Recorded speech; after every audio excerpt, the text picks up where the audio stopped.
வணக்கம் ஃப்ரெண்ட்ஸ். இன்றைக்கான இந்த வீடியோவில் நம்ம எதை பற்றி பார்க்க போகிறோன்னா, இந்த வீடியோவில் நம்ம வந்து எக்ஸல் டு பிடிஎஃப் எப்படி கன்வெர்ட் பண்ணது பார்க்க போகிறோம். ஸோ கூகுள் வந்து போய்க்கோங்க. ஃபஸ்ட்டு கூகுள் வந்து நீங்கள் போய்ட்டு அங்கே வந்து நீங்கள் எக்ஸல் டு பிடிஎஃப் கன்வெர்ட்டர் இல்லை எக்ஸல் டு பிடிஎஃப் அப்படின்னு சொல்லிட்டு கூகுளில் வந்து நீங்கள் டைப் பண்ணிக்க. ஓகேங்களா? டைப் பண்ணும்போது வந்து உங்களுக்கு ஃபஸ்ட்டே வந்து ஒரு வெப்சைட் வந்து ஓப்பன் ஆகும். ஓகேங்களா? இது போல் என்ன ஓப்பன் ஆகும்னா smallpdf.com அப்படின்னு ஓப்பன் ஆகும். இந்த ஒரு வெப்சைட்டோட லிங்க் வந்து இந்த வீடியோ டிஸ்கிரிப்ஷனில் கொடுக்குறேன். கிளிக் பண்ணி இந்த வெப்சைட்டுக்கு வந்துக்கோங்க. ஓகேங்களா?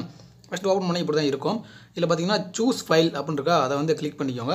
அந்த சூஸ் ஃபைல் அப்படின்ற ஆப்ஷன் வந்து நீங்கள் கிளிக் பண்ணதுக்கப்புறம் உங்களோட எக்ஸல் டாக்குமெண்ட் வந்து எதில் வச்சுருக்கீங்க, எந்த ஃபைலில் வச்சுருக்கீங்க அப்படின்றது வந்து ஓப்பன் ஆகும். ஓகேங்களா?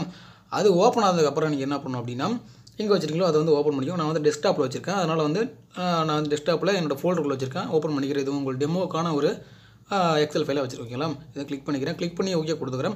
இப்போ என்ன நடக்கும் அப்படின்னா, இந்த எக்ஸல் ஃபைல் அப்படின்றது இவங்களோட வெப்சைட்டில் வந்து அப்லோட் ஆகும். அப்லோட் ஆகிட்டு இது வந்து கன்வெர்ட் ஆகும். ஓகேங்களா? கன்வெர்ட் ஆகிடுச்சு, கன்வெர்ட் ஆகிட்டே இருக்குது. ஓகேங்களா?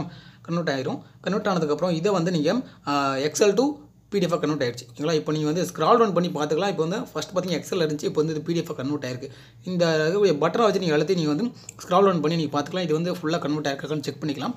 செக் பண்ணிவிட்டு இங்கே இருக்கக்கூடிய இந்த ப்ளூ கலர் டவுன்லோட் பட்டனை வந்து நீங்கள் கிளிக் பண்ணுறது மூலமாக நீங்கள் வந்து இந்த எக்ஸல் டு பிடிஎஃபாக கன்வெர்ட் ஆன ஃபைலை வந்து நீங்கள் டவுன்லோட் பண்ணி உங்களோட லேப்டாப்லேயோ இல்லை உங்களோட மொபைல்லேயே வந்து வச்சுக்க முடியுங்களா?